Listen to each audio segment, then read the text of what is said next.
Republican Party's future is at stake. And I think preserving that future in some coherent form is the number one task for the party. Ben Sass, the senator, has said he's advocating a temporary third party, just a conservative who could run for president. You'd split the right-wing vote, the conservative vote, and you'd lose the White House, but at least you'd preserve some integrity of the party. All right, preserve the integrity of the party. Lose the White House, but preserve the integrity of the party. David Brooks. All right, joining us now, very happy to say, is former U.S. Congressman, four-time Congressman, J.C. Watts, also, of course, former quarterback for the University of Oklahoma, won 2 Orange Bowls, and most importantly right now, the author of a great new book, Dig Deep. There it is, 7 Truths to Finding the Strength Within. Great to see you, Congressman. Steve, thank you. Yeah. Again, it's been a while. Yeah, it's been a long while. We were at a Scott Garrett rally when he was running for Congress, I believe the first time. That's right, and of course I see you a lot more than you see me. So. Well, you watch us, I'm happy to say, on Newsmax Television. Thank you for that. All right, before we get to the book, where are you in this presidential race? I know you haven't endorsed anybody. Well, I was a Rand Paul supporter until he dropped out, and when he did drop out, probably a month or so ago, I've not hitched my wagon to any horse, and I've been kind of watching and been intrigued and perplexed as every other voter, especially Republican voter, over the last 6 or 7 months. All right, do you plan on supporting whoever the Republican nominee would be? Or, I mean, it's either that or Hillary? Well, and that's the dilemma I think many people are in. In my opinion, you could have some candidates that's worse, and pardon my, my broken English here, worse and worser. But nevertheless, you mean between Hillary and, are you referring to Trump? And I think Trump creates some issues with me, and not as a Republican, as a believer. I'm somewhat perplexed that Jerry Falwell Jr. and Robert Jeffries would jump over a Ben Carson, a Rand Paul, Ted Cruz, John Kasich, name any of them, and to get to a very, a pro-choice, pro-same-sex marriage,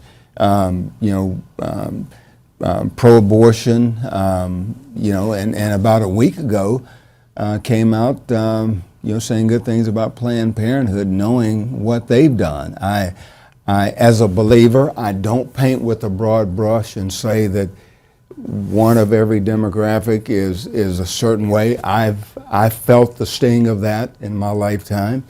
I do think that people at the end of the day, they want to vote for people that they feel like likes them. Right. And I think Donald and Steve, I'm not judging him because I don't know him. I don't know his heart. But, some of the things that he's done, I feel like I can judge the action of a person, but not the heart of the person. Because he now says he is pro-life, and he says that he's not pro-Planned Parenthood, it's not on the abortion issue, but on the good, quote-unquote, that they do. So I'm not defending him, I'm just pointing out what he would tell you. Well, and again, we're going to have time to sort through all of those things. But you don't agree with David Brooks about a third party, and even if we lose the White House, we preserve the integrity of the party, when there are 3 Supreme Court appointees at stake here. That would tilt the country for decades. And that's the thing. I think that's the real dilemma that a lot of conservatives are in. But people of faith, we don't operate off of pragmatism, as Robert Jeffries of First Baptist Church Dallas said. We operate off of truth. What is the truth? And so, again, we've got time to sort it out. So you could support Trump when push comes to shove if he's running against Hillary. You don't know yet. Yeah, I mean, I have to be, I've got to be sold a little bit more. Okay. The book, Dig Deep, 7 Truths to Finding the Strength Within. As a believer, this is what this book is all about. This talks about when things go wrong in your own personal life, unlike politicians, don't blame others. Correct? That's a part of it. Yeah, that's one of the principles in the book. And I went to a funeral, Steve, about a week ago. A buddy of mine, Ken Fowler, high school football coach, basketball coach in Gatesville, Texas. And it's interesting that funerals usually encourage us to take a step back, take a deep breath, take stock in our own lives, and we leave the funeral saying, I'm going to do life better. For at least 30 seconds. Exactly, Yeah, for yeah. about 2 days, yeah.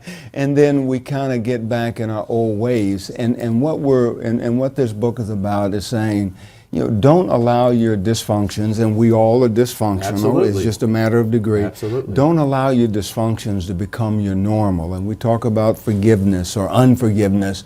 We talk about letting go of bad habits. And so I hope people will take a look at it, not as Republicans or Democrats, but just those who would say, I want to do life better. I think this helps. And you're a great man who's had such a great career, which is not over, and you're doing such great things. Now you might in Oklahoma. You've just been named the recently President, CEO of Feed the Children, all right. February 1st. The book, Dig Deep, J.C. Watts. Pick it up, folks. Give Me 5 is next. Thank you very much.